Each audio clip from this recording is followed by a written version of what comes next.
So I was just making a note. Uh, Debbie, my partner in crime, uh, was just doing dishes and, just talking about energy and yada yada.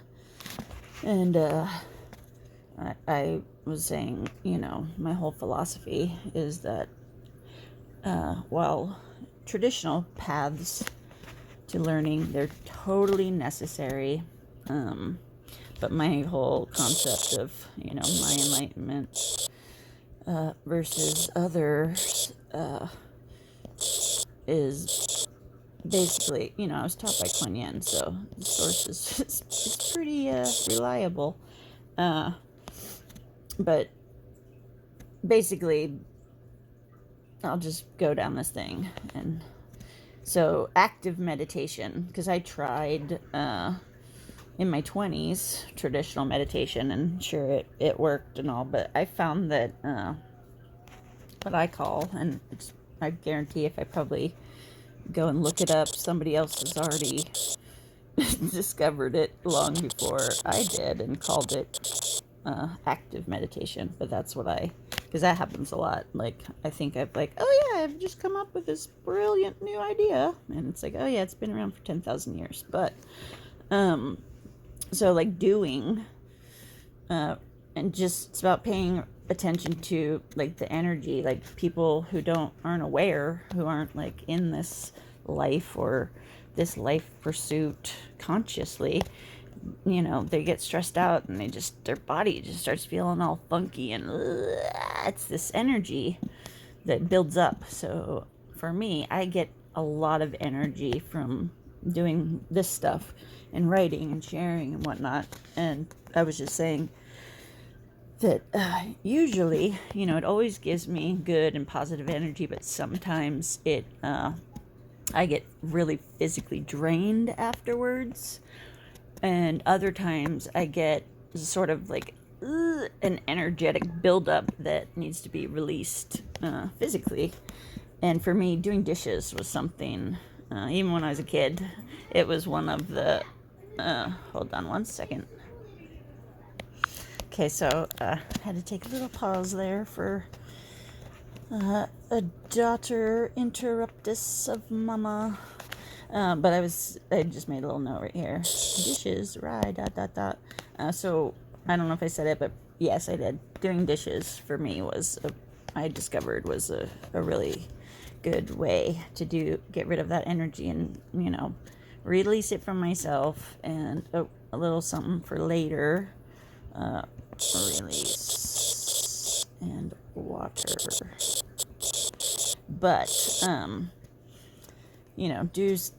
do something positive, get that like built up, stuck up energy out of me. And then I just thought, while I was waiting for Riley, because she's a kid and we're in the process of making her do more chores. When I was a kid, I used to always try to make everything fun. Shocker! I'm trying to make this fun.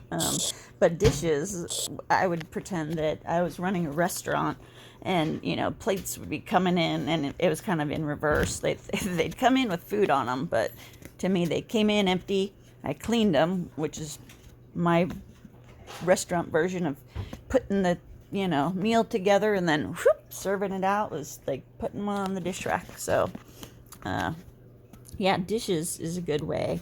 If whoever's listening to this, just start feeling funky in your body, like just check yourself and see like how you're feeling. And if you're feeling like kind of like a volcano that's ready to explode. Right now I'm wearing my RBG, not fragile like a flower, fragile like a bomb t-shirt. And I was actually explaining it to Riley yesterday, but that's perfect example. If you're feeling like a bomb that's ready to explode, then go try to do something active. Do your dishes. Go somewhere and throw your plates against the wall, or go to a rage room if you live in a city. Just something, get it out of you. And yeah, so, and then the next little thing came up, just, yeah, alternate paths, like my whole thing I was just talking about, like making it fun.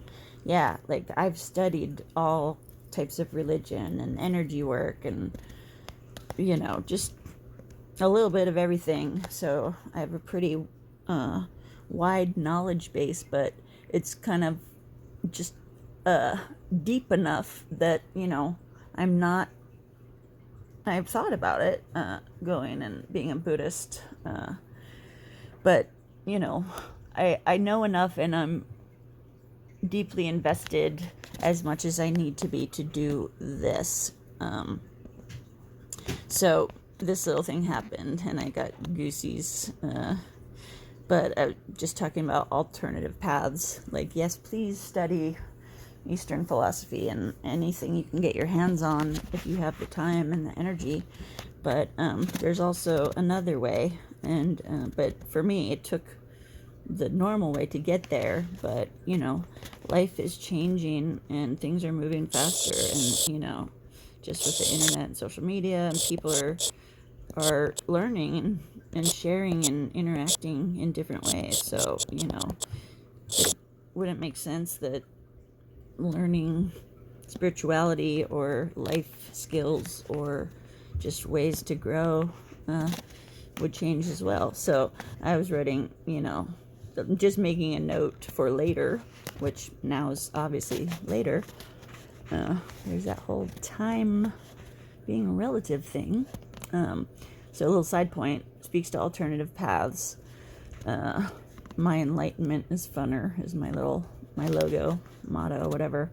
So, which is based on anti-dogma. And then, I wrote anti, and then dog, which, duh, like, maybe you don't see it, so I'm not going to say duh, because, so you got dog, and then I made a little ma to separate it.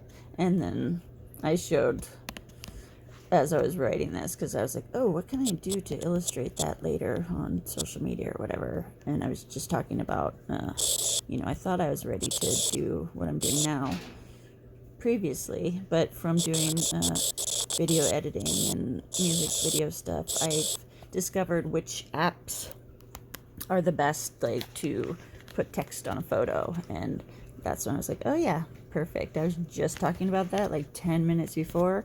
And then I'm like, oh, how will I illustrate that on post on social media? And so then I'm like, you can mirror, as I'm sure many of you know,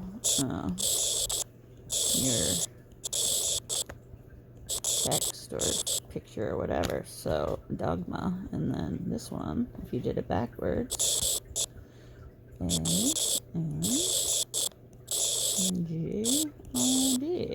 So dogma keeps you like, you're a dog in the doghouse, you're going to hell, all that stuff. And the opposite is you realize, bing, oh, you actually are God. I use God with a little g because for a lot of reasons, but has nothing to do with like, oh no, it's taboo.